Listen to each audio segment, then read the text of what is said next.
दादरच्या फुलबाजारात गणेशोत्सवाच्या खरेदीसाठी गर्दी. फुलांच्या किमतीत दुप्पट ते पाचपट वाढ. पावसामुळे फुलं बुजल्यानं माल खराब.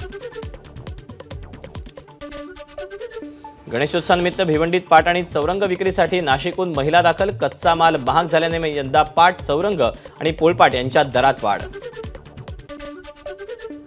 मुंबईत गणेशोत्सवादरम्यान बेस्टची 24 तास सेवा 7 ते 16 सप्टेंबर या काळात 9 मार्गांवर 27 जादा बस चालणार. गणेशोत्सव काळात कोस्टल रोड 24 तास वाहतुकीसाठी खुला. दक्षिण मुंबईतील कोंडी सोडवण्यासाठी विशेष ग्रीन कॉरिडॉर. मुंबईत शिवाजी महाराजांचा पुतळा 5 वर्षांपासून अडगडीत. मध्य रेल्वेच्या नियम बदलल्यामुळे पुतळा धूळ खात पडल्याची चर्चा. एबीपी माझाचा एक्सक्लुझिव्ह रिपोर्ट. मुंबईतील कमला मिल कंपाऊंडमधील टाइम्स टॉवरला आग. अग्निशमन दलाकडून आगीवर नियंत्रण. कमला मिल्स कंपाऊंडमध्ये गेल्या 5 वर्षात लागलेली ही तिसरी आग. या ठिकाणी अनधिकृत काम सुरू. 3 आमदार असून अनधिकृत कामांकडे दुर्लक्ष. मनसे नेते संदीप देशपांडेंचा आरोप. आमदार आदित्य ठाकरेंकडून कमला मिल्समध्ये आग लागलेल्या इमारतीची पाहणी. संपूर्ण कमला मिल्सचं फायर ऑडिट करण्याची ठाकरेंची मागणी. मीनाताई ठाकरे यांचा आज स्मृतिदिन. शिवाजी पार्कवरच्या मीनाताईंच्या पुतळ्याला उद्धव ठाकरेंकडून अभिवादन.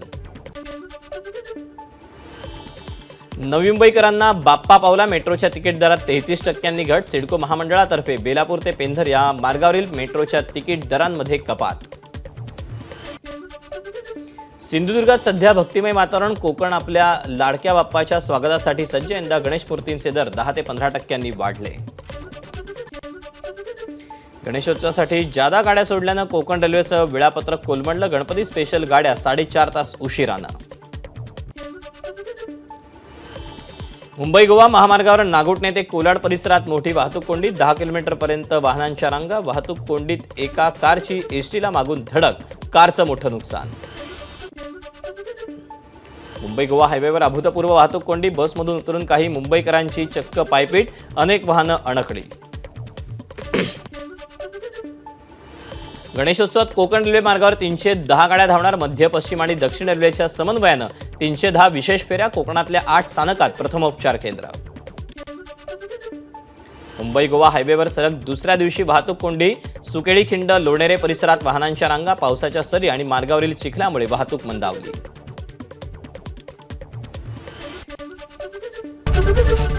एबीपी माझा, उघडा डोळे बघा नीट.